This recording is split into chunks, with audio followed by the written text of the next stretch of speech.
Hello everyone, this is विपुल अग्रवाल, आपका educator. स्वागत करता हूं आपका साइंस एंड फन पर।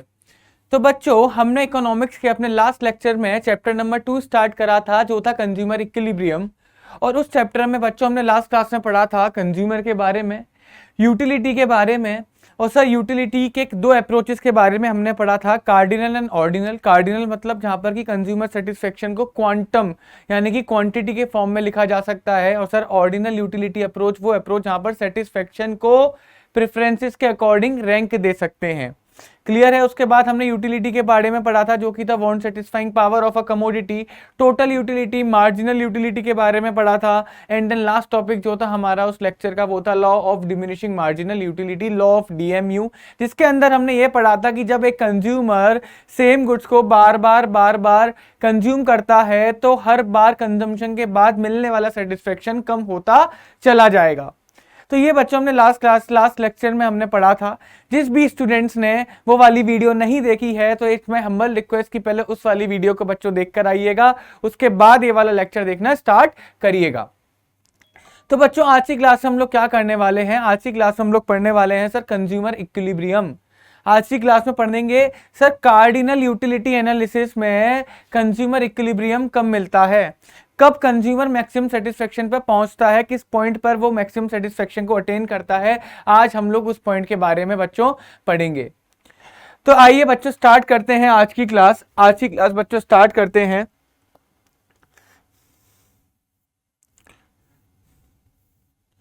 तो आज जो बच्चों हम लोग टॉपिक स्टार्ट करने वाले हैं वो है बच्चों कंज्यूमर इक्विलिब्रियम। आज हम इस कंज्यूमर इक्विलिब्रियम के बारे में जानेंगे कि ये कंज्यूमर इक्विलिब्रियम होता क्या है। तो आइए बच्चों देखते हैं। Consumer equilibrium refers to the situation when a consumer is having maximum satisfaction with the limited income। Sir consumer equilibrium का पहले ना एक बहुत ही बेसिक सा चीज समझ लो, और जैसे जैसे आप इस टॉपिक को खत्म करेंगे आपको एक्चुअल में कंज्यूमर इक्विलिब्रियम का मतलब समझ में आ जाएगा। क्या मतलब होता है कंज्यूमर इक्विलिब्रियम का? आइए देखो सर, एक कंज्यूमर अपनी इनकम को किसी ना किसी कमोडिटी के कंज्यूम करने के लिए खर्च करता है। हाँ जी सर, करता है। सर जब वो इनकम खर्च कर रहा है ना, जब वो मनी स्पेंड कर रहा है तो उससे मिलने वाला सेटिस्फेक्शन उसके लिए मैक्सिमम साबित होना चाहिए, उसके लिए वो सबसे ज्यादा होना चाहिए। मतलब वो ये नहीं बोलना चाहिए कि मेरे पैसे वेस्ट चले गए। जब भी एक कंज्यूमर अपने पैसे खर्च करेगा उसके दिमाग में ये सेटिस्फेक्शन होना चाहिए कि जितना पैसा मैंने खर्च करा उस पैसे का मुझे मैक्सिमम सेटिस्फेक्शन मिल गया, उस पैसे का मुझे मैक्सिमम फायदा मिल गया। सर जिस पॉइंट तक उसे उस पैसे का मैक्सिमम फायदा मिलेगा सर उसी पॉइंट को बोलते हैं कंज्यूमर इक्विलिब्रियम। अभी मुझे पता है आप लोगों को थोड़ा कम समझ में आया होगा, बट फिलहाल अभी इतना समझ लो, the point at which the consumer attains the maximum satisfaction is called consumer equilibrium. तो refers to the situation where a consumer is having maximum satisfaction with limited income। Sir वो सिचुएशन जहां पर consumer के पास maximum satisfaction होता है after spending his limited income. Clear है? आइए देखिए आगे। सर अब ना इस केस में ये जो टॉपिक है बच्चों आपका, इसमें ना दो सिचुएशंस बनती हैं। सर पहली सिचुएशन क्या होती है? पहली सिचुएशन बच्चों होती है consumer equilibrium, consumers equilibrium in case of one commodity। और जो सेकंड सिचुएशन होती है बच्चों वो होती है consumers equilibrium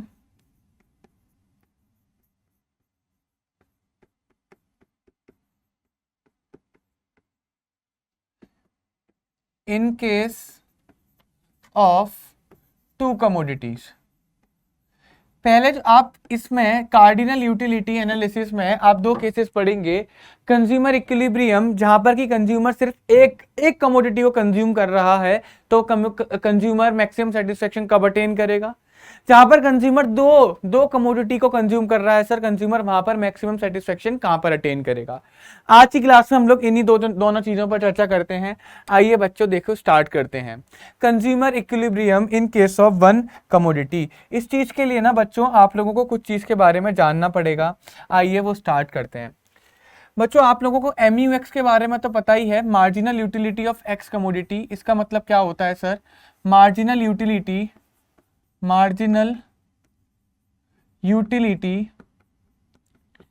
derived marginal utility derived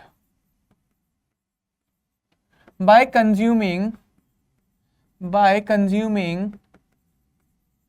1 unit of x। यानी कि x एक कमोडिटी है, x एक कमोडिटी है, कुछ भी हो सकता है, x एक कमोडिटी है। उसको कंज्यूम करने के बाद जब किसी कंज्यूमर को सेटिस्फेक्शन मिलेगा उसे बोलते हैं sir marginal utility of x commodity, MUX। Clear है बच्चों? उसके बाद जो बच्चों हम लोग पढ़ने वाले हैं वो है PX बड़ा आसान सा क्या है सर?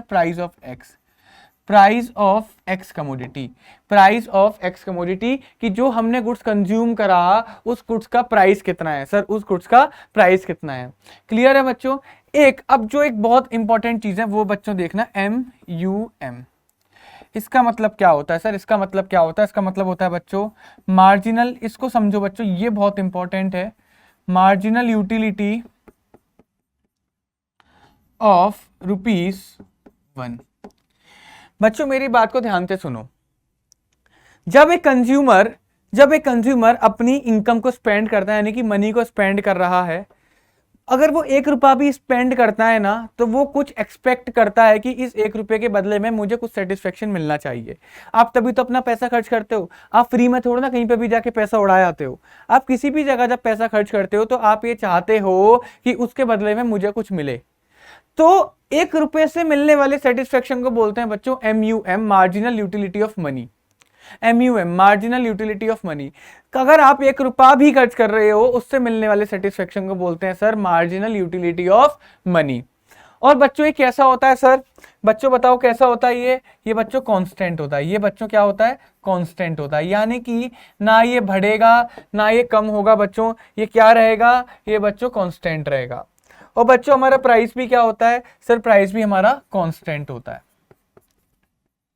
कहने का मतलब चाहे आपका प्राइस, ना तो आपका प्राइस बढ़ेगा कम होगा और ना ही आपको 1 रुपये से मिलने वाली सेटिस्फेक्शन बढ़ेगी या फिर कम होगी।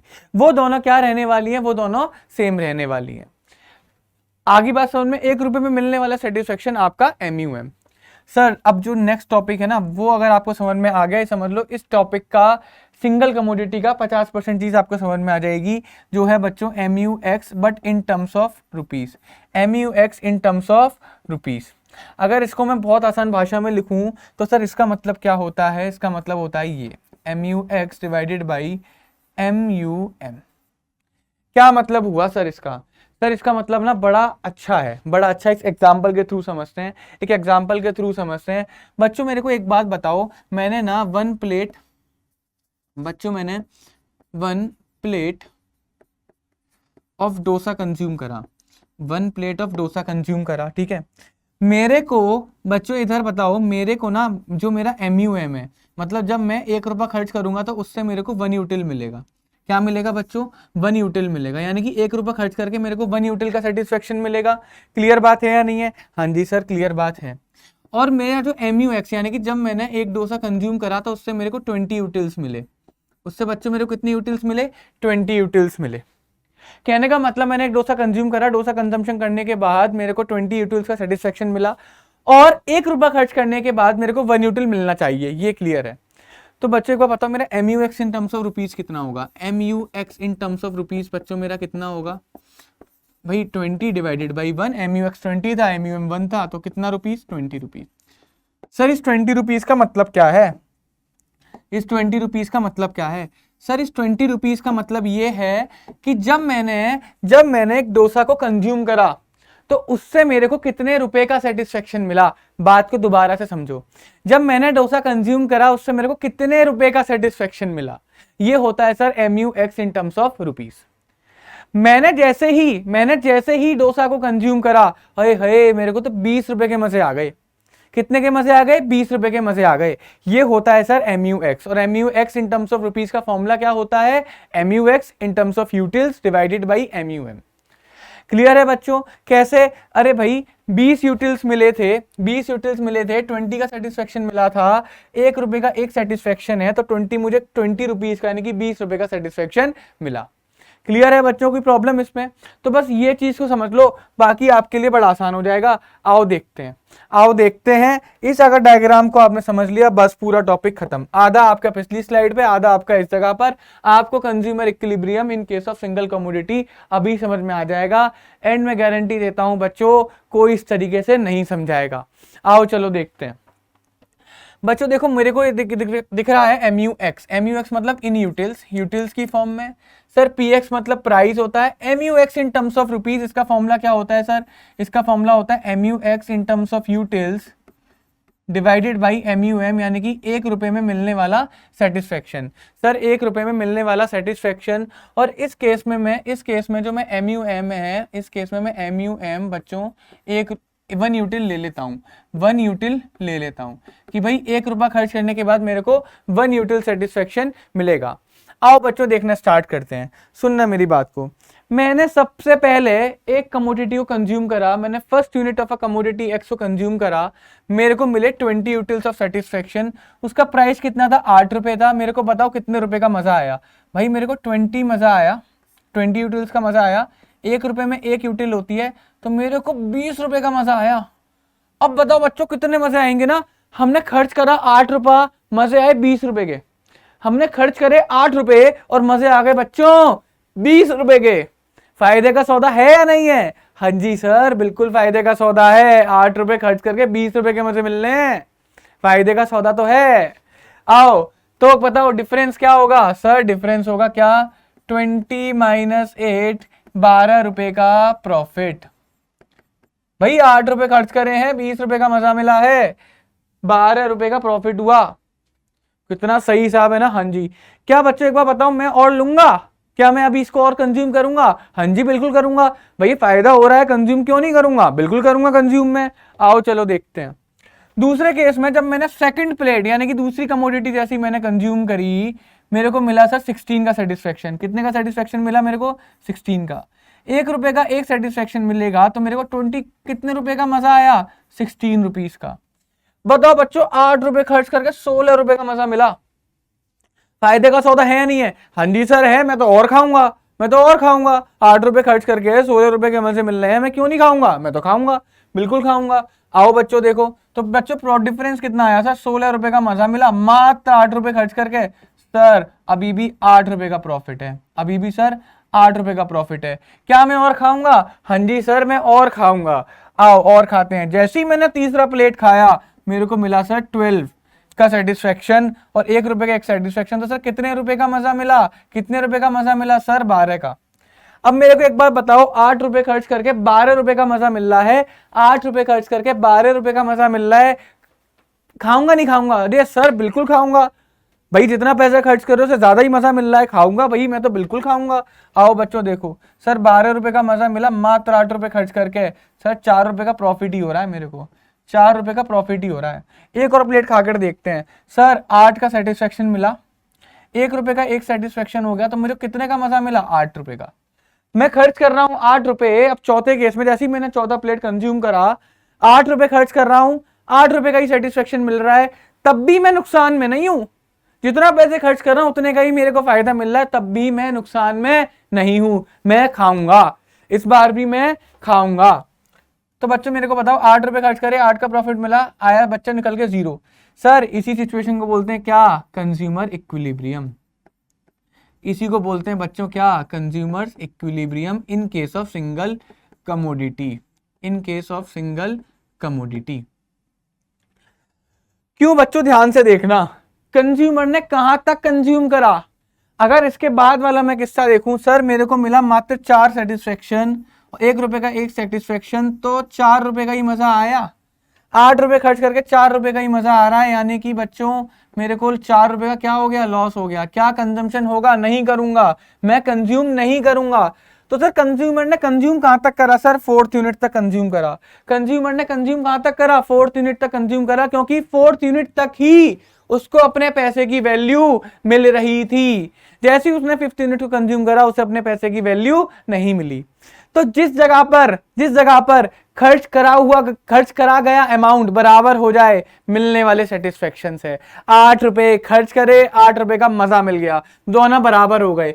खर्च करने वाले पैसे और सेटिस्फेक्शन मिलने वाले पैसे बराबर हो गए, उसी जगह पे मेरा कंज्यूमर इक्विलिब्रियम हो गया। उसी जगह पे बच्चों मेरा कंज्यूमर इक्विलिब्रियम हो गया। आओ अगर मैं आगे देखता हूं, सर यहां पर तो 0/1 यानी कि 1 भी रुपए का सेटिस्फेक्शन नहीं मिला, तो अब भी क्या है, ये मेरा सर 4 रुपए का लॉस है।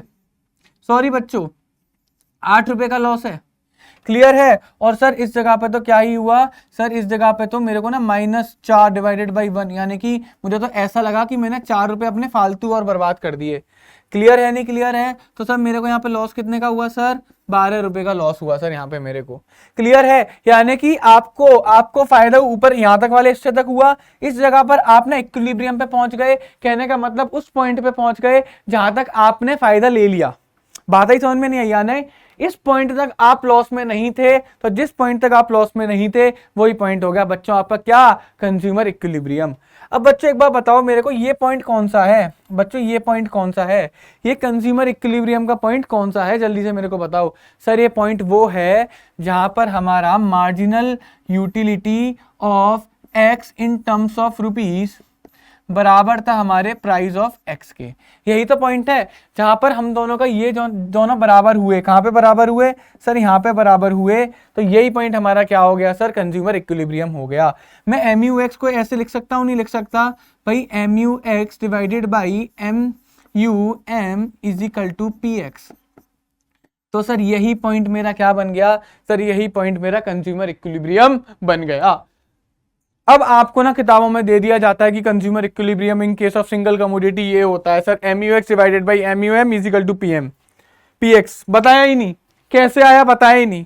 तो इसके बाद आप लोगों के पट एकदम खुल जाएंगे, आप लोगों के दिमाग एकदम खुल जाएंगे। अच्छा तो ये कंडीशन इस तरह से बनी, बात ही समझ में आनी है। यानी कि आपको ये पता चला कि जब हमने किसी कमोडिटी को कंज्यूम करा तो उससे कितने रुपए का सेटिस्फेक्शन मिला, जब वो हमारे बराबर हो जाए कितने रुपए खर्च करे, यानी कि हमारा प्राइस बराबर हो जाए मिलने वाले सेटिस्फेक्शन के, तो हमारा इक्विलिब्रियम पे हम लोग पहुंच जाएंगे।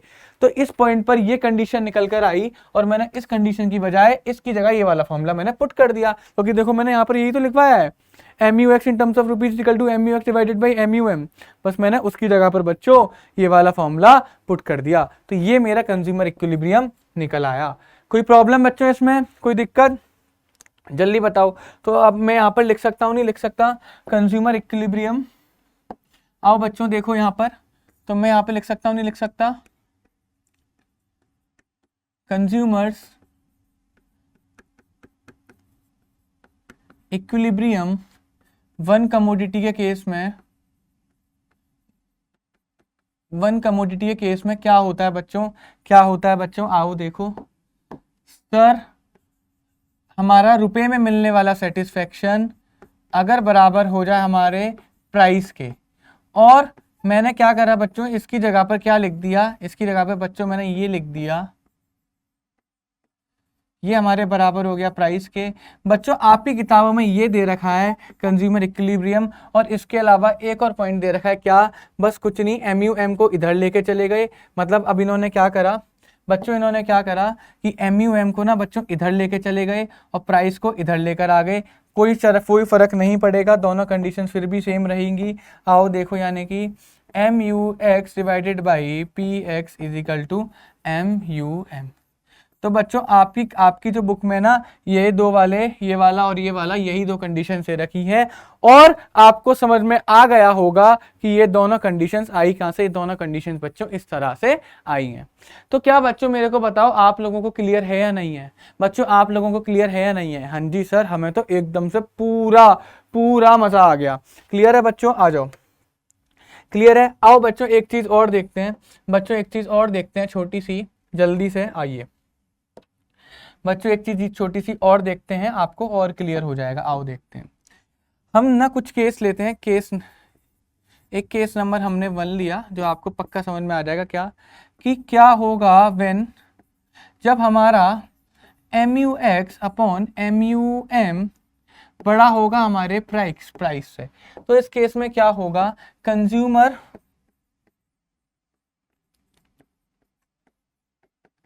विल कंज्यूम मोर, यानी कि ऐसे केस में तो कंज्यूमर को फायदा हो रहा है ना कि उसने जो प्राइस पे करा उससे ज्यादा सेटिस्फेक्शन उसे मिल रहा है। जितना उसने प्राइस पे करा बच्चों उससे ज्यादा सेटिस्फेक्शन उसे मिल रहा है, यानी कंज्यूमर को फायदा हो रहा है, तो कंज्यूमर अभी और कंज्यूम करेगा। दूसरा केस क्या हो गया बच्चों, दूसरा केस क्या होता है, देखो केस नंबर 2 क्या होगा। केस नंबर 2 क्या होगा, जहां पर when M U X upon M U M छोटा होगा किससे, पी एक्स से, तो यहां पर कंज्यूमर कम कंज्यूम करेगा, यानी कि कंज्यूमर विल कंज्यूम लेस। तो बच्चों बात समझ में आ गई या फिर आप लोगों के नहीं आ गई, बड़ा आसान सा है। जहां पर हमारा M U X upon M U M is equal to P X हो जाएगा, वो consumer equilibrium in case of single commodity.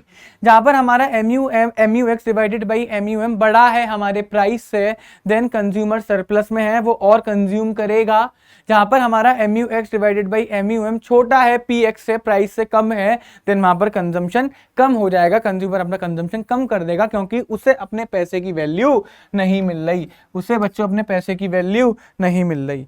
अगर हम लोग इस डायग्राम में देखें तो सर, इस डायग्राम में अगर हम लोग देखेंगे तो बच्चों इस जगह पर आओ, तो ये बच्चे एक बार बताओ ये पॉइंट कौन सा है जहां पर हमारा M U X upon M U M, हमारा एम यू एम किससे बड़ा है सर, पी एक्स से बड़ा है, यानी कि कंजम्पशन ज़्यादा होगा, कंजम्पशन बच्चों ज़्यादा होगा, कंजम्पशन इंक्रीज होगा, कंजम्पशन बच्चों क्या होगा, इंक्रीज होगा। और सर ये वाला पॉइंट कौन सा है जहां पर हमारा एम यू एक्स कम है, M U X upon M U M कम है हमारे पी एक्स से, और हमारा यहाँ पर क्या होगा बच्चों, कंजम्पशन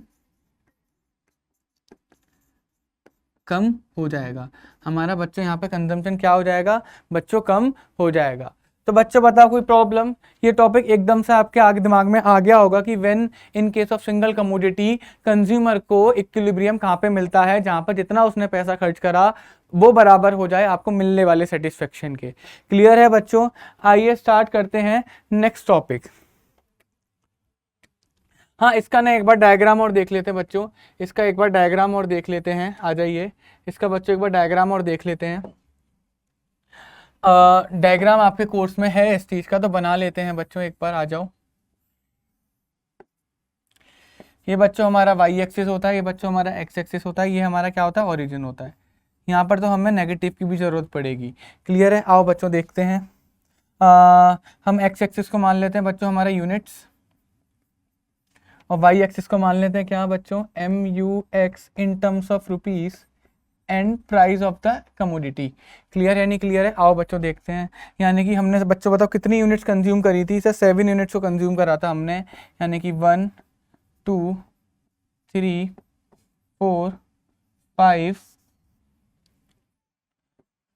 6 7। क्लियर है, और यहाँ पर बच्चों क्या आएगा हमारा, इधर बच्चों बताओ क्या आएगा हमारा, इधर हम लोग ये ले लेते हैं क्या, 20 ऐसे करके ले लेते हैं, 4 यानी कि 0 4 हो गया सर, 8 हो गया, ठीक है, यहाँ पे 12 हो गया, यहाँ 16 हो गया, और बच्चों यहाँ क्या हो गया 20 हो गया, इधर -4 आ गया, इधर -8 आ गया। आ जाओ बच्चों देखते हैं, अब इसका ना पॉइंट बनाते हैं इनके। सर जब हमने पहली यूनिट कंज्यूम करी तो हमें कितना सेटिस्फेक्शन मिला था, हमारा M U X in terms of rupees कितना था सर, 20 था। पहली यूनिट कंज्यूम करने के बाद M U X of terms of rupees कितना था सर, 20 था। जब हमने सेकंड यूनिट कंज्यूम करी तो हमारा कितना हो गया सर, 16 हो गया, हमारा 16 हो गया। थर्ड यूनिट कंज्यूम करने के बाद सर हमारा 12 हो गया। फोर्थ यूनिट कंज्यूम करने के बाद हमारा सर 8 हो गया। फिफ्थ यूनिट कंज्यूम करने के बाद सर हमारा 4 हो गया। 6 यूनिट करने के बाद हमारा 0 हो गया, और 7th यूनिट जैसी कंज्यूम करी तो हमारा सर -4 हो गया था। सर हमारा -4 हो गया था। कुछ नहीं करना बच्चों, बस इसको क्या कर देना है, कनेक्ट कर देना है। आ जाओ, क्या कर देना है बच्चों, इसको कनेक्ट कर देना है। जब हमने इसको कनेक्ट करा तो कुछ इस तरीके का डायग्राम बनकर आया होगा, और आपके जो पॉइंट्स हैं एक बार मैं फिर दिखा देता हूँ, ये वाले हैं, ठीक है, ये वाले आपके कुछ पॉइंट्स हैं। ये हमारा बनकर आया बेटा, क्या कर्व बनकर आ गया। बच्चों मेरे को एक चीज बताओ, सर मेरा px कितना था, सर मेरा px है 8 रुपये।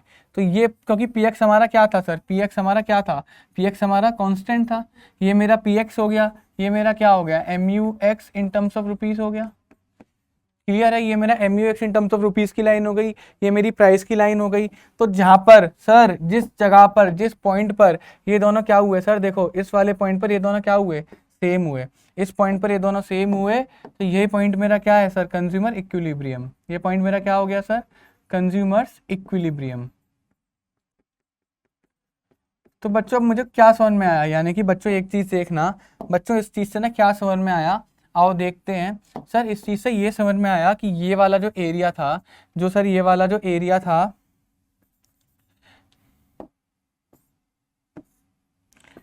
ये वाला जो बच्चों एरिया था ना, ये वाला जो एरिया था, ये वो एरिया था जहां पर कंज्यूमर को मैक्सिमम सेटिस्फेक्शन मिला। यहाँ पे कंज्यूमर को क्या मिला सर, मैक्सिमम सेटिस्फेक्शन मिला। और जो सर ये वाला जो एरिया था, सर ये वाला जो एरिया था, इस वाले एरिया में कंज्यूमर ने अपना पैसा लूज करना स्टार्ट कर दिया। यानी कि जो ऑरेंज वाला है, मैं इसको थोड़ा अलग कलर से कर देता हूँ, मैं इसको ब्लू कलर से कर देता हूँ और आने लगेगा। यानी कि इस वाले एरिया में कंज्यूमर ने अपना पैसा लूज करना स्टार्ट कर दिया, उसको अपने, अगर आप ध्यान से देखेंगे ना, अगर आप ध्यान से देखेंगे तो बच्चों आप क्या देख रहे हो, उसको अपनी लाइन से कम सेटिस्फेक्शन मिल रहा है ना, यानी कि आपका सेटिस्फेक्शन लाइन से नीचे चला गया, आपको नुकसान होना स्टार्ट कर दिया। जहाँ पे सेटिस्फेक्शन आपका लाइन से ऊपर रहा, आपको मजे आ गए, कंज्यूमर यहाँ तक अपना पैसा स्पेंड करेगा, यहाँ तक वो कंजम्पशन करेगा, जहाँ तक वो कंजम्पशन करेगा, जिस पॉइंट पे वो रेस्ट लेगा, वो आपका कंज्यूमर इक्विलिब्रियम हो गया। बड़ा आसान सा था, कोई प्रॉब्लम नहीं थी। अब जो हम नेक्स्ट स्टार्ट करने वाले हैं सर, अब जो हम नेक्स्ट स्टार्ट करने वाले हैं वो है consumer equilibrium in case of two commodities. Consumer equilibrium in case of two commodities, उसको स्टार्ट करने से पहले इसके कुछ दूसरे नाम देख लो। इस टॉपिक को स्टार्ट करने से पहले इस टॉपिक के बच्चों कुछ दूसरे नाम देख लो कि टू कमोडिटीज के केस में जब इक्विलिब्रियम फाइंड करते हैं तो उसको किन और नामों से पहचाना जाता है। आओ बच्चों देखते हैं, आइए बच्चों देखते हैं। पहला नाम क्या होता है, law of equi marginal utility. बड़ा इंपॉर्टेंट नाम है बच्चों, याद रखना। लॉ ऑफ सब्स्टिट्यूशन याद रख लेना बस, ठीक है, ज्यादा इंपॉर्टेंट नहीं है, ये भी ज्यादा इंपॉर्टेंट नहीं है। इस पे बच्चों एमसीक्यूज बन सकता है, गॉसेंस सेकंड लॉ, इस पे एमसीक्यूज बन सकता है, तो इसको भी याद कर लेना, ठीक है। तो law of equi marginal utility, इससे क्वेश्चंस आ जाते हैं, मतलब आपको जरूरी नहीं कि टू कमोडिटी से केस में क्वेश्चन बना कर दे, आपको दे देगा law of equi marginal utility को एक्सप्लेन करो, तो आपको ये एक्सप्लेन करना पड़ेगा। गॉसेंस लॉ के ऊपर क्वेश्चन आ जाता है कि किसने ये वाला लॉ बनाया, तो आप बोल सकते हो गॉसेंस सेकंड लॉ। क्लियर है नहीं क्लियर है, आ जाइए आगे, आ जाओ आगे। अब इसे ना पढ़ के देखते हैं सर, टू कमोडिटीज के केस में, टू कमोडिटीज के केस में कंज्यूमर इक्विलिब्रियम कहां पर मिलता है। Sir there are two necessary condition, दो कंडीशंस होती हैं to attain consumer equilibrium in case of two commodities. Sir दो कमोडिटीज के केस में ना कंज्यूमर इक्विलिब्रियम फाइंड करना है तो आपको दो कंडीशंस को फॉलो करना पड़ेगा, आपको दोनों कंडीशंस को फुलफिल करना पड़ेगा एक साथ, यानी कि both the conditions are to be fulfilled simultaneously, दोनों कंडीशंस को एक साथ फुल करना पड़ेगा। अगर वो दोनों कंडीशंस फुलफिल हो रही हैं देन आपका कंज्यूमर इक्विलिब्रियम फाइंड आउट हो जाएगा। आइए बच्चों देखते हैं, पहली कंडीशन क्या है, the ratio of marginal utility to price. बेटा ratio of marginal utility to price, यानी कि बच्चों मैं ये कह सकता हूं मार्जिनल यूटिलिटी टू प्राइस, हाँ या ना, हाँ जी sir, is same in case of both the goods. Sir ये दोनों गुड्स की ना सेम होनी चाहिए। अगर मैं बोलूं एक गुड मेरा x है और दूसरा गुड मेरा y है, तो क्या बनकर आएगा कि सर MUX अपॉन PX, ये तो x गुड के लिए हो गया, ये किसके बराबर होना चाहिए sir, MUY divided by PY। यही तो बोला गया है, the ratio of marginal utility, यानी कि जो मेरा MU है वो किसके बराबर होना चाहिए, प्राइस के बराबर, sorry MU upon price, MU upon price, MU upon price बराबर होना चाहिए बोथ द गुड्स के लिए, यानी कि MUX अपॉन PX बराबर होना चाहिए MUY अपॉन PY। अभी बस आप देख लो, अभी बच्चों बस आप लिख लो, अभी हम फाइंड आउट करेंगे क्यों, अभी फाइंड आउट करेंगे क्यों ऐसा होता है, बट आप फिलहाल देख लो। पहली कंडीशन क्या होनी चाहिए कि दोनों गुड्स का सतत x और y का जो marginal utility to price ratio है वो बराबर होना चाहिए, यानी कि MUX अपॉन PX बराबर होना चाहिए MUY अपॉन PY के। क्लियर है। And MU falls as the consumption increases, यानी कि यहाँ पे लॉ ऑफ DMU लगना चाहिए, यहाँ पे बच्चों क्या लगना चाहिए, law of DMU, diminishing marginal utility to be applied. कहने का मतलब इसका कि आप जैसे जैसे जैसी जैसे आप ज़्यादा से ज़्यादा कमोडिटी को कंज्यूम करते हो उससे मिलने वाला सेटिस्फेक्शन कम हो जाना चाहिए, ये अप्लाई होगा। तो दोनों कंडीशन है, पहली क्या, mu x upon P X बराबर होना चाहिए mu y upon P Y के, ठीक है। दूसरी कंडीशन क्या है कि आपका जो सेटिस्फेक्शन मिल रहा है वो कम हो जाना चाहिए, बढ़ नहीं रहा होना चाहिए, बढ़ रहा होगा तो अप्लाई नहीं करेगा रूल, कम होना चाहिए। क्लियर है? आइए अब देखते हैं इनको ना थोड़ा डिटेल में पढ़ते हैं सर, इनको ना बच्चों थोड़ा क्या करते हैं, डिटेल में पढ़ते हैं। सर ये लॉ क्या बोलता है, सर ये लॉ क्या बोलता है, आइए इसको थोड़ा ध्यान से देखते हैं। सर ये लॉ क्या बोलता है, अभी ना अब इसको ना समझने से पहले इस वाले थोड़ा फिगर को समझते हैं और आपको इसी फिगर से काफ़ी सारी चीज़ें क्लियर हो जाएंगी। बच्चों मेरे को एक बात बताओ, आप लोगों के पास ना आपकी जो इनकम है, आपकी जो इनकम है वो 5 रुपये है, आपकी इनकम जो है बच्चों 5 रुपये है। Price of the x commodity वो ₹1 है, वहीं पर प्राइस ऑफ वाई कमोडिटी वो क्या है बच्चों, वो भी ₹1 है। ये आपके पास एक इन्फॉर्मेशन गिवन है कि आपकी इनकम जो है 5 रुपये है, आपके पास 5 रुपये पड़े हुए हैं। जो एक्स कमोडिटी का प्राइस है वो 1 रुपये है और जो वाई कमोडिटी का प्राइस है वो भी बच्चों कितना है, 1 रुपये है। मेरे को एक बात बताओ, आप एक कमोडिटी खरीदने गए, आप पहली बच्चों कौन सी कमोडिटी खरीदोगे, आप एक्स पहले खरीदोगे या वाई पहले खरीदोगे, जल्दी से बताओ बच्चों मेरे को, आप एक्स पहले खरीदोगे बच्चों या आप वाई पहले खरीदोगे।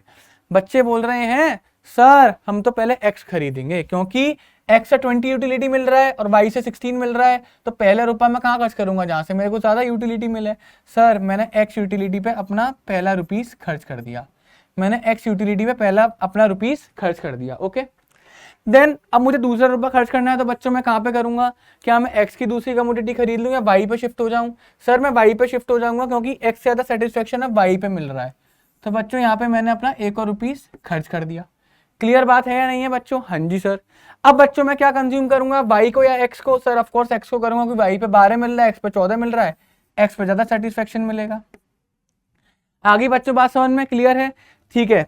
अब बच्चों एक बार बताओ, अब मैं कहाँ कंज्यूम करूंगा, अब बताओ बच्चों में एक्स, अब मैं कहाँ कंज्यूम करूंगा। अब मेरे आगे कंफ्यूजन आ गई क्या, कि अगर मैं एक्स को कंज्यूम करूंगा तब भी मेरे को 12 मिल रहा है, वाई को कंज्यूम करूंगा तब भी मेरे को 12 मिल रहा है, तो मैं एक काम करता हूं, अब मैं किसी को भी कंज्यूम कर लेता हूं। लो पहले मैंने इसको कंज्यूम कर लिया और तुरंत ही बाद में सर मैंने इसको कंज्यूम कर लिया।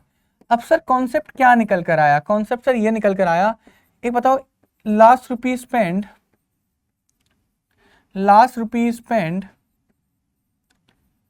ऑन एक्स, और सर ये क्या है मेरा, ये last rupee spend on Y है। ये क्या है मेरा sir, last rupee spend on Y, यानी कि जो मैंने आखिरी रुपया वाई पे खर्च करा उससे मेरे को 12 यूटिलिटी मिली, और जो मैंने आखिरी रुपया एक्स पे खर्च करा उससे मेरे को कितनी मिली सर, 12 यूटिलिटी मिली। टोटल मैंने 5 रुपए खर्च करे, 1 2 3 4 5, यानी कि मेरी इनकम खत्म, और मेरे पास क्या निकल कर आया कि जहां पे मैंने एक्स पे आखिरी रुपया खर्च करा और मैंने वाई पे जो आखिरी रुपया खर्च करा वो बराबर होने चाहिए, यानी कि आखिरी रुपया वाई पे खर्च कर रहा हूँ तो भी मेरे को 12 यूटिल्स मिल रहे हैं, आखिरी रुपया एक्स पे खर्च कर रहा हूँ तब भी 12 यूटिल्स मिल रहे हैं। तो कॉन्सेप्ट क्या निकल कर आया यहाँ से, कॉन्सेप्ट सर ये निकल कर आया कि जिस जगह पर आपने एक्स के ऊपर जो आखिरी रुपया खर्च करा, आपने वाई के ऊपर जो आखिरी रुपया खर्च करा, उनसे मिलने वाला सेटिस्फेक्शन जहां पर बराबर हो गया वहीं आपको कंज्यूमर इक्विलिब्रियम मिल गया। अब बच्चों एक बार मेरे को बताओ, क्या ये दोनों बराबर है या नहीं है? हाँ सर ये दोनों बराबर है। क्या यहाँ पर हमारी इनकम खत्म हो गई? हाँ जी सर, 5 रुपए थे, 5 रुपए हमारे खत्म हो गए। क्लियर बात है या नहीं है? तो इसी से हमारा कॉन्सेप्ट निकल कर आया बच्चों, ये इसी से कॉन्सेप्ट निकल कर आया ये। बच्चों एक बार बताओ, इसी से कॉन्सेप्ट निकल कर आया ये। अगर मैं उसी कॉन्सेप्ट को अगर मैं यहाँ पर लगाऊं, क्या कि बच्चों एक जगह पर मेरा MUX 12 था और मैं यहाँ पे 1 रुपए की एक चीज थी, यहाँ पे भी 12 था और 1 रुपए की एक चीज थी, क्या दोनों बराबर बैठ रहे हैं? हाँ जी सर, दोनों बराबर बैठ रहे हैं। क्या मेरी इनकम खत्म हो गई? हाँ जी सर, मेरी इनकम खत्म हो गई। तो इसी कंडीशंस की वजह से ये फॉर्मूला बनकर आया जहां पर कि हमें कंज्यूमर इक्विलिब्रियम मिलता है। अब दूसरी कंडीशन यहाँ पर देखते हैं बच्चों, एक बार बताओ, क्या मेरा सेटिस्फेक्शन कम होता चला जा रहा है? मैं पहली यूनिट कंज्यूम कर रहा हूँ 20, फिर 14, फिर 12। लॉ ऑफ DMU लग रहा है नहीं लग रहा? हाँ जी सर लग रहा है। क्या यहाँ पे लॉ ऑफ DMU लग रहा है? हाँ जी सर लग रहा है। तो लॉ ऑफ DMU भी अप्लाई होना चाहिए साथ की साथ, ये दोनों कंडीशन साथ में लगनी चाहिए, आपको सेकंड यूनिट के अंदर 2 यूनिट्स के अंदर आपको कंज्यूमर इक्विलिब्रियम मिल जाएगा। तो बच्चों अब मेरे को जल्दी बताओ, बच्चों मेरे को जल्दी बताओ, आपको चीज समझ में आई या फिर नहीं आई? कैसे आया ये वाला फॉर्मूला निकल कर? सर ये वाला फॉर्मूला इस तरीके से आया कि जब हम आखिरी रुपया एक्स पे खर्च करेंगे और आखिरी रुपया वाई पे खर्च करेंगे, दोनों से मिलने वाला सेटिस्फेक्शन बराबर होना चाहिए। इसी की वजह से हमारे पास फॉर्मूला आया MU(x) divided by PX is equal to होना चाहिए MUY डिवाइडेड बाई PY के। क्लियर है बच्चों, कोई प्रॉब्लम? अच्छा बच्चों एक बात मेरे को बताओ, जल्दी से मेरे को एक बात बताओ बच्चों,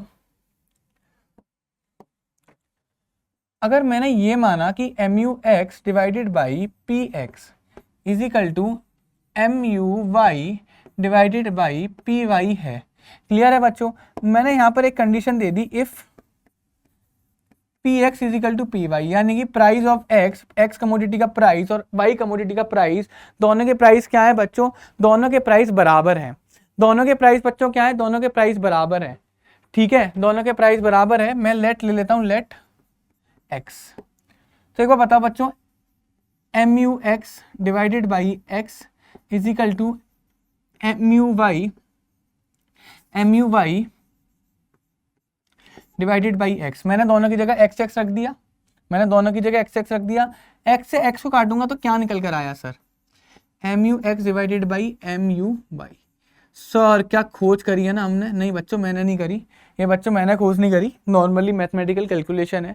इससे क्या पता लगा, जब दोनों गुड्स का प्राइस सेम हो, यानी कि price of the X is equal to price of the Y हो, दोनों गुड्स का प्राइस जब सेम हो तो कंज्यूमर इक्विलिब्रियम कहां पर मिल जाएगा? जहां पर दोनों की मार्जिनल यूटिलिटी सेम हो, जहां पर बच्चों दोनों की क्या हो? मार्जिनल यूटिलिटी सेम हो। अगर आपके पास क्वेश्चन आ गया बच्चों, वैसा ही क्वेश्चन मिलेगा, आपके पास क्वेश्चन आया जिसमें आपने देखा अरे दोनों के प्राइसेस सेम है, दोनों के प्राइसेस जो हैं हमारे पास सेम है, अपनी कुछ भी नहीं करना आपको बस ये देखना है कि कहां पर हमारी मार्जिनल यूटिलिटी इक्वल है, कहां पर आपको बस ये देखना है कहां पर आपकी मार्जिनल यूटिलिटी इक्वल है, कहां पर आपकी मार्जिनल यूटिलिटी बच्चों क्या है? इक्वल है। क्लियर है बच्चों, कोई प्रॉब्लम इसमें, दिक्कत कोई? अब जैसे इस वाले पॉइंट पे मैं आपको बताऊं, अब इसको देखो, the marginal utility schedule for the X and Y given below both the goods are priced at it. Sir क्या मेरे पास PX is equal to PY है या नहीं है? दोनों का प्राइस इक्वल है या नहीं है? हाँ जी sir. Sir income of the Rakesh क्या है सर? 8 रुपए। इनकम ऑफ द राकेश क्या है सर? 8 रुपए। Determine how many units of both the commodity should be purchase by Rakesh to maximise his total utility. Sir उनसे पूछा है कि दोनों यूनिट्स में से कितना X की खरीदे, कितना Y की खरीदे, जिससे कि राकेश मैक्सिमम सेटिस्फेक्शन को अटेन कर सके, आओ बच्चों देखना स्टार्ट करते हैं। बच्चों एक बार बताओ, पहले ना ट्रेडिशनल मेथड से समझते हैं। पहले बच्चों बताओ 1 रुपया कहां पे वो खर्च करेगा? सर यहाँ पे करेगा 1 रुपया, पहला रुपया सर यहाँ पे खर्च करा। अब बता दूसरा कहां करेगा? सर दूसरा भी वो यहीं पे करेगा, 1 और रुपया उसने यहाँ पे खर्च करा। सर तीसरा भी यहाँ पे करेगा, 1 और रुपया उसने यहाँ पे खर्च करा। सर फिर 1 और रुपया उसने यहाँ पे खर्च करा, फिर 1 और रुपया उसने यहाँ पे खर्च करा। अब यहाँ पे यूटिलिटी मिलेगी 10, यहाँ पे मिल रही है 11, यानी कि अब ये वाले पे खर्च करेगा वो। क्लियर है? अब उसने कितने रुपए खर्च कर दिए? 5 और 6 रुपए खर्च कर दिए। अब अगला चाहे यहाँ पे कर दे, क्योंकि हम सेम मिल रहा है ना। देखो तो अब देखो कंडीशन वही वाली बन गई, नहीं बन गई? कि आखिरी रुपया X पे खर्च कर रहा है, उससे 10 यूटिलिटी मिल रही है, आखिरी रुपया Y पे खर्च कर रहा है, उससे 10 यूटिलिटी मिल रही है। तो क्या दोनों का सेटिस्फेक्शन बराबर है? हाँ जी सर है। क्या आज उसके 8 रुपए खत्म हो गए? हाँ जी सर उसके 8 खत्म हो गए। सर 6 तो ये रहे और सर 2 ये रहे, उसके 8 रुपए भी खत्म हो गए, यानी कि इसके बाद कंजम्पशन नहीं कर सकता। तो सर इक्विलिब्रियम कहाँ रहा? सर इक्विलिब्रियम ये रहा, यानी कि राकेश को इक्विलिब्रियम कब मिलेगा? राकेश को इक्विलिब्रियम कब मिलेगा? जब वो X की 2 कमोडिटी को कंज्यूम करेगा और Y की वो 6 कमोडिटीज को कंज्यूम करेगा, तब राकेश को जो है इक्विलिब्रियम मिलेगा, तब राकेश को उसका जो यूटिलिटी है वो मैक्सिमाइज होगी, राकेश की यूटिलिटी मैक्सिमाइज होगी। अब इसमें मैं आपको एक और चीज बताता हूं, अगर मैं इसकी यूटिलिटी को कैलकुलेट करूं तो बेटा 19 + 17 आपका 36 होता है, प्लस 15 51 64 76 86 86 96 96 और 11 आपका 107। सर इसकी टोटल यूटिलिटी कितनी मिली? 107। अब बच्चों मैं आपको एक काम देता हूं, आप एक काम करना, 8 रुपए खर्च करके किसी और तरीके से 107 या इससे ज्यादा की यूटिलिटी फाइंड आउट करके दिखा दो। आप नहीं कर सकते फाइंड आउट, यानी कि 8 रुपए खर्च करके आपको मैक्सिमम 107 यूटिलिटी मिलेंगे, इससे ज्यादा नहीं मिल सकते। तो इसी वजह से राकेश क्या पहुंच गया सर, मैक्सिमम यूटिलिटी पे पहुंच गया। ये तो सर हो गया हमारा ट्रेडिशनल तरीका। अब पेपर में इतना टाइम थोड़ा ना वेस्ट करेंगे, नहीं सर। पेपर में हमने क्या देखा कि अगर हमारा P X is equal to P Y है, सीधा सीधा यानी कि हम दोनों को इन दोनों को बराबर रखना है। किस पॉइंट पे दोनों बराबर होंगे, वो पॉइंट हमारा इक्विलिब्रियम होगा। आओ सर बराबर रखना स्टार्ट करते हैं। पहले सर बराबर कहाँ पे मिलेंगे सर, पहले बराबर ये रहे, पहला पॉइंट तो बराबरी का ये रहा सर। दूसरी बराबरी कहाँ पे मिलेगी, ए यार मुझे तो एक और इसमें बराबरी दिख रही है सर। कहाँ पर मुझे एक और इसमें बराबरी दिख रही है सर, ये रही एक बराबरी सर, ये रही, और एक बराबरी सर ये रही। मुझे तो सर 3 पॉइंट बराबर दिख रहे हैं, मैं कैसे मान लूंगा कि 10 इक्विलिब्रियम है। ये भी तो हो सकता है सर, नहीं हो सकता, बाकी पॉइंट्स इक्विलिब्रियम हो ही नहीं सकते।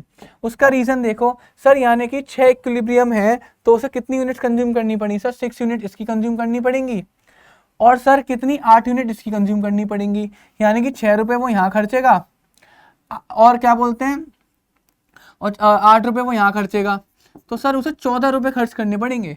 भाई 6 यहाँ 8 वहाँ 14 रुपीज स्पेंड करने पड़ेंगे, जो कि उसकी इनकम से ज़्यादा हो जाएगा, वो स्पेंड ही नहीं कर सकता। यानी कि सर वो इस पॉइंट पर तो कहीं पर भी पहुंच ही नहीं सकता, इस पॉइंट पर तो पहुंच ही नहीं सकता। तो ये तो भाई आपका कंज्यूमर इक्विलिब्रियम नहीं है। अब 8 वाले को देखते हैं सर। 8 वाले के लिए उसे 4 रुपये खर्च करने पड़ेंगे। भाई पहली दूसरी तीसरी चौथी 4 रुपये खर्च करने पड़ेंगे। यहाँ पर उसे कितने खर्च करने पड़ेंगे, 7। सर फिर से इक्विलिब्रियम नहीं हो सकता, क्योंकि 11 रुपये बैठ रहे हैं, वो उसकी इनकम से ज़्यादा है, तो ना ये इक्विलिब्रियम ना ये इक्विलिब्रियम। अब बच्चों आपके ऊपर डिपेंड करेगा, तो बच्चों कौन सा पॉइंट बचा सर, यही वाला बचा, क्योंकि यहाँ पे कितना करेगा सर, 6 रुपये खर्च करेगा। यहाँ पे कितने करेगा सर, 2 रुपये खर्च करेगा। हाँ 8 रुपये थे, 8 रुपये खर्च हो गए, मिल गया इक्विलिब्रियम।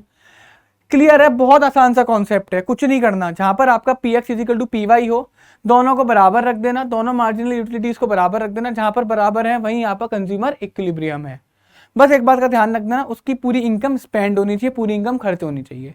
या फिर आप दूसरा तरीका ये भी रख सकते हो कि 1-1 रुपया खर्च करवा के देख लो कि पहले इस पे करेगा इस पे करेगा, जहां बराबर कर रहा हो वही आपका कंज्यूमर इक्विलिब्रियम है। इतना आसान सा तरीका सर। तो मेरे को एक बार बताओ बच्चों, अगर कोई टीचर पूछे, कोई जना पूछे आपसे, क्या करना है, आप आंख बंद करके बोलोगे क्या, consumer equilibrium in case of 2 commodities के 2 कंडीशंस होती हैं। पहली MUX डिवाइडेड बाई PX बराबर होना चाहिए MUY डिवाइडेड बाई PY के। दूसरी कंडीशन क्या, कि यूटिलिटीज, मार्जिनल यूटिलिटीज डिमिनिश करनी चाहिए, कम होनी चाहिए। बात आ गई समझ में बच्चों, क्लियर है या नहीं है, कोई प्रॉब्लम इसमें? आइए आगे sir. What happens when MUX क्या होगा जब हमारा MUX डिवाइडेड बाई PX बराबर नहीं होगा MUY डिवाइडेड बाई PY के। तो जब बराबर नहीं होगा तो 2 ही कंडीशन बनेंगी। पहली कंडीशन क्या, जब MUX डिवाइडेड बाई PX बड़ा होगा किससे, MUY डिवाइडेड बाई PY के। यही तो कंडीशन बनी पहली। अब इस कंडीशन में क्या करेगा कि देखो सेटिस्फेक्शन कहाँ से ज्यादा मिल रहा है सर, इस वाले पॉइंट से सेटिस्फेक्शन ज्यादा मिल रहा है। भाई एक्स कमोडिटी को कंज्यूम करने के बाद ही तो सेटिस्फेक्शन ज्यादा मिल रहा है, तो कंज्यूमर क्या करेगा, consumer will consume x commodity मोर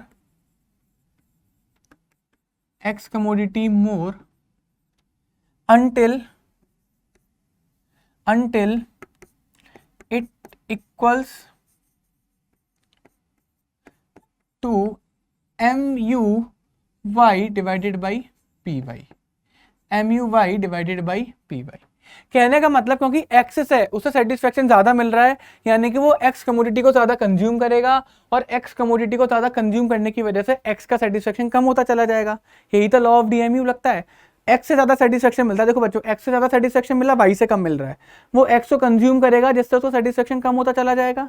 जहां पर बराबर हो जाएंगे वहीं पर इक्विलिब्रियम उसे मिल जाएगा। क्लियर है। दूसरा केस क्या हो गया, तो बच्चों केस नंबर 1 हो गया। दूसरा केस क्या बोलता है, दूसरा केस में उल्टा हो जाएगा, यानी कि जहां पर हमारा MUY अपॉन PY बड़ा होगा किससे sir, MUX divided by PX है। अब इस केस में क्या होगा, इस केस में कंज्यूमर Y को कंज्यूम करेगा, कंज्यूमर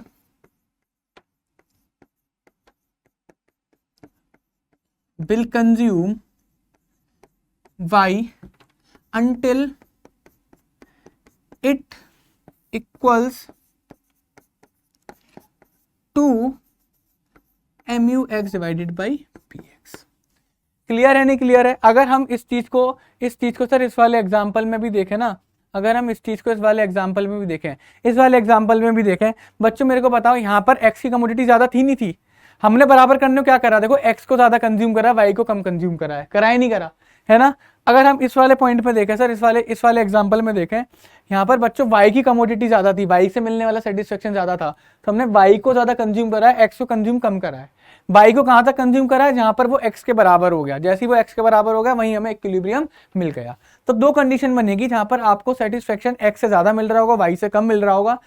एक्स से ज्यादा मिल रहा होगा, वाई से कम मिल रहा होगा, तो एक्स की सेटिस्फेक्शन को कम करो कंज्यूम कर करके, जिससे कि वो वाई के बराबर आ जाए और वो इक्विलिब्रियम पे पहुंच जाएंगे। जहां पर आपको वाई का ज्यादा मिल रहा है तो वाई को कंज्यूम करो, जिससे उसका सेटिस्फेक्शन कम होगा, वो एक्स के बराबर पहुंचेगा और आप इक्विलिब्रियम पर पहुंच जाओगे। क्लियर है बच्चों? कोई प्रॉब्लम इसमें? नहीं सर, इसमें कोई भी प्रॉब्लम नहीं है। आओ बच्चों एक चीज इसमें देखते हैं क्या। तो बच्चों हमारे आगे क्या कॉन्सेप्ट निकल कर आया, हमने दोनों पढ़ लिया, अब एक बार ना उसको सम अप कर लेते हैं। ये तो बच्चों आपको पता ही है, कंडीशन नंबर 2 कि the second condition need to attain consumer equilibrium is that marginal utility of a commodity must fall as more as of it consumed. कहने का मतलब जैसे ही हम एक कमोडिटी को बार बार कंज्यूम करेंगे, उसकी मार्जिनल यूटिलिटी कम होनी चाहिए, दूसरी कंडीशन है। ये तो मैंने पढ़ा दिया आपको, क्वेश्चन में भी करके दिखाया है। अगर ऐसा नहीं होगा तो कंज्यूमर कभी भी इक्विलिब्रियम पे पहुंच नहीं पाएगा। क्यों नहीं पहुंच पाएगा? सपोज करके देखो, एक्स की सेटिस्फेक्शन कमी नहीं हो रहा, एक्स का सेटिस्फेक्शन बढ़े चले जा रहा है, क्या कंज्यूमर कभी कंजम्पशन रोकेगा? सर कभी नहीं रोकेगा, उसको तो मजे आ रहे हैं ना, वो तो खाए चले जाएगा। और इक्विलिब्रियम का मतलब ही क्या होता है? वो पॉइंट जहां पर कंज्यूमर को रुकना है, जहां पर कंज्यूमर को मैक्सिमम सेटिस्फेक्शन मिल गया। तो मैक्सिमम सेटिस्फेक्शन कब मिलेगा? जब उसकी मार्जिनल यूटिलिटी कम हो रही होगी। अगर मार्जिनल यूटिलिटी बढ़ रही होगी तो उसे कभी मैक्सिमम सेटिस्फेक्शन मिलेगा ही नहीं, कभी उसकी पूर्ति होगी ही नहीं। तो दूसरी कंडीशन भी साथ के साथ अप्लाई करनी चाहिए कि भैया जो मार्जिनल यूटिलिटी है वो भी क्या होनी चाहिए? कम होनी चाहिए, वो भी डिमिनिशिंग करनी चाहिए। क्लियर है? अब लास्ट है क्या? Finally it can be concluded that a consumer in consumption of two commodities will be at equilibrium when he spends his limited income in such a way that the ratio of marginal utilities of two commodities and their respective prices are equal। यानी कि पहली condition इन्होंने क्या बोली sir, mu x divided by P X वो बराबर होनी चाहिए किसके? Sir mu y divided by P Y के। दूसरी mu falls as consumption increases, यानी कि सर साथ में लॉ ऑफ DMU भी अप्लाई होना चाहिए, डिमिनिशिंग मार्जिनल यूटिलिटी भी उसके साथ साथ अप्लाई होना चाहिए। अब जो लास्ट टॉपिक है वो क्या है? Limitation of utility analysis. In the utility analysis it is assumed that utility is cardinally measurable, that is it can be express in exact limit. Sir cardinal utility analysis क्या बोलता है? वो बोलता है कि जब आप किसी चीज को, किसी कमोडिटी को कंज्यूम करते हो तो उससे मिलने वाला सेटिस्फेक्शन को आप नंबर्स की फॉर्म में लिख सकते हो। आप लिख सकते हो कि मैंने अगर आम खाया, मैंने सर छोले भटूरे खाए, मैंने सर एप्पल खाया, तो मेरे को कितना सेटिस्फेक्शन मिला उसे नंबर की फॉर्म में लिख सकते हो। क्लियर है या नहीं है? ये कार्डिनल यूटिलिटी अप्रोच बोलता है। हाउएवर लेकिन utility is a feeling of mind. Sir utility तो माइंड की फीलिंग है सर, हम फील कर सकते हैं, हमें अच्छा लगा, हमें बेकार लगा, कितना अच्छा लगा कितना अच्छा नहीं लगा, हम फील कर सकते हैं। There can not be a standard measure of what a person feels. लेकिन सर हमारी फीलिंग्स का कोई मेजरमेंट थोड़ा ना हो सकता। मान के चलो आपकी मम्मी आपसे कितना प्यार करती है, मेरी मम्मी मेरे से कितना प्यार करती है, उसका कोई मेजरमेंट है? कोई ऐसा इंस्ट्रूमेंट है जो कि बता सके कितना प्यार करती है? फीलिंग है सर। हम फीलिंग को कैलकुलेट कैसे कर सकते हैं? Utility can not be expressed in figure. Sir इसी वजह से यूटिलिटी फिगर में एक्सप्रेस हो ही नहीं सकती। आप लोगों के आगे यही प्रॉब्लम होगी, अरे सर आप तो पढ़ा रहे हो, नंबर में पढ़ा रहे हो, नंबर हम अलाउड कैसे करेंगे? पहली बार बता दूं, पेपर में नंबर अलाउड नहीं करने, आपको नंबर गिवन होंगे, आपको कुछ मेहनत नहीं करनी। बस आपको कोई क्वेश्चन लिखना पड़ेगा तो उसके लिए एक टेबल याद कर जाना जो मैंने लिखवाई है, उस टेबल के अकॉर्डिंग फिगर बनाया ना, आपको पूरे नंबर मिलेंगे। बट लेकिन असलियत में ऐसा नहीं हो सकता कि आप किसी की सेटिस्फेक्शन को नंबरिंग दे सको। आप नहीं कर सकते, आप उसको नंबर्स में नहीं लिख सकते, आप उनको मार्क्स नहीं दे सकते, क्योंकि कहीं पे भी स्टैंडर्ड रूल नहीं है। तो बच्चों आज की क्लास को एक बार सम अप कर लें। आज की क्लास में हमने क्या पढ़ा? वन कमोडिटी के केस में बच्चों, वन कमोडिटी के केस में कंज्यूमर इक्विलिब्रियम कहां पर होता है?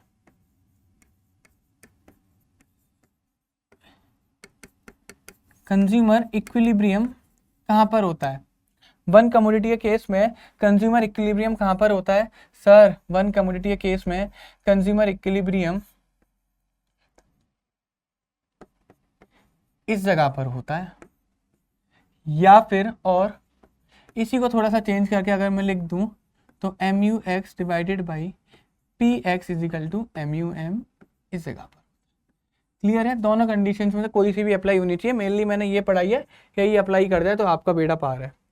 ठीक है, नेक्स्ट टू कमोडिटी के केस में, टू कमोडिटीज के केस में कंज्यूमर इक्विलिब्रियम, तो इसके अंदर ना सर दो केसेस बनेंगे। इसके अंदर बच्चों क्या बनेंगे? दो केसेस बनेंगे। इसके अंदर दो केसेस बनेंगे। पहला केस कंडीशन नंबर 1, कंडीशन 1 कौन सी होगी? कंडीशन 1 ये होगी कि हमारा MUX डिवाइडेड बाई PX बराबर होना चाहिए MUY डिवाइडेड बाई PY के।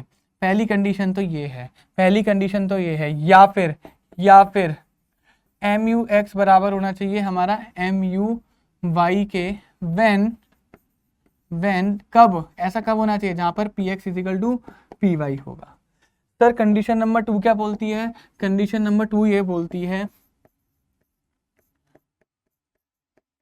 कंडीशन नंबर 2 बच्चों ये बोलती है कि जो हमारा MU है, जो हमारा क्या बोलते हैं मार्जिनल यूटिलिटी है, वो शुड बी डिमिनिश्ड, वो डिमिनिशिंग होना चाहिए, वो डिमिनिशिंग होना चाहिए, यानी कि वो कम हो रहा होगा।